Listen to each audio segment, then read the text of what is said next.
Hello, in this video I want to show you how to perform factory reset on XIAOMI Smart Camera C200.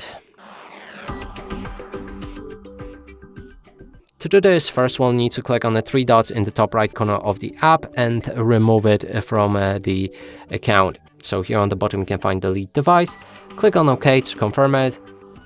Now your camera should be removed.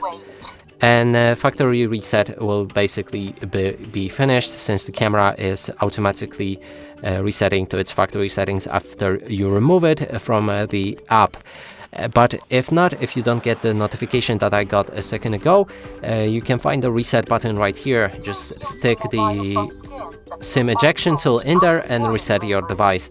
And that's it for this video. Hope you like it. Please consider subscribing to our channel, leave a like and a comment below.